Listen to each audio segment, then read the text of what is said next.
was dressed in environment suits and armed with flash weapons. Ensign Link reached through the short gap between starships and with a heavy crescent wrench banged on the hull of the alien vessel 5 times repeatedly. Then he waited. The humans had fairly detailed schematics of the layout of a Juirean Class 4, so he knew this hatch was part of the replenishment and supply system for the ship. There was a large airlock on the other side, and then a series of storage holds lining a long corridor leading to the center spine of the vessel.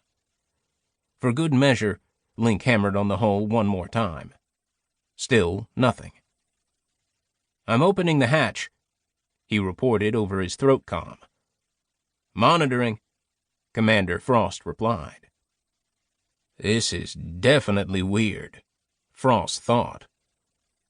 The huge alien warship had been silent as a tomb since being detected 40 light-years within the boundary of human space, a vast region of the Milky Way known to humans as the Orion Cygnus Arm. To the rest of the galaxy, this region was referred to as the Far Arm, and Frost's tiny patrol ship was tasked with monitoring a small slice of it just on the human side of the barrier from the Fringe Worlds, the last outpost of expansion-dominated space.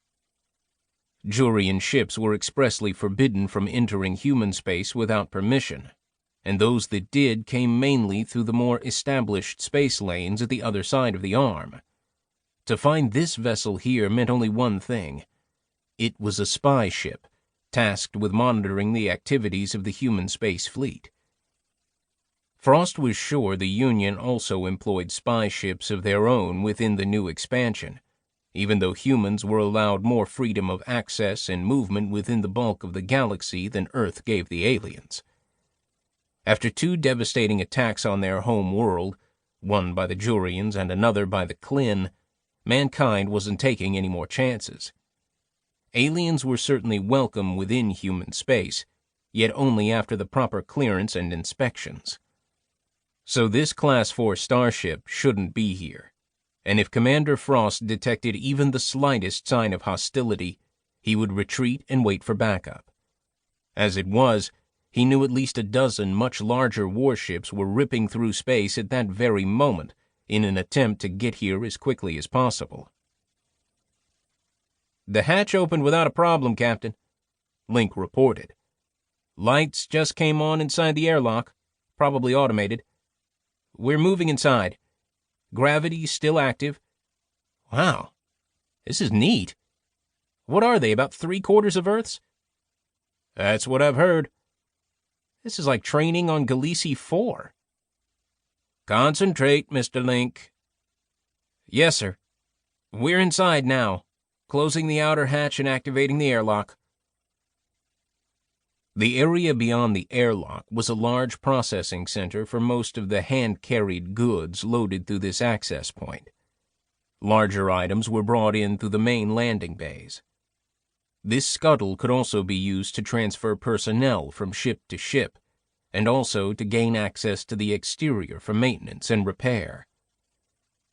"No one's around, Captain. Lights are on, and there's atmosphere and heat." "Proceed with caution. A Class 4 has a normal complement of 400 main heads. They have to be somewhere." "Roger that. Moving into the outer corridor." The fact that he was now safely aboard the enemy vessel allowed Ensign Link to relax, at least a little. He was more concerned now with how he'd react when coming face to face with a Juirean. He'd only been in the service a little over 2 years, and although the Union was full of alien species, running across a Juirean was very rare. Just then something caught his eye. It was a pool of brilliant red liquid on the deck, oozing from under one of the dozen or so doors leading to the small storage rooms lining the corridor. "Sir, are you seeing this?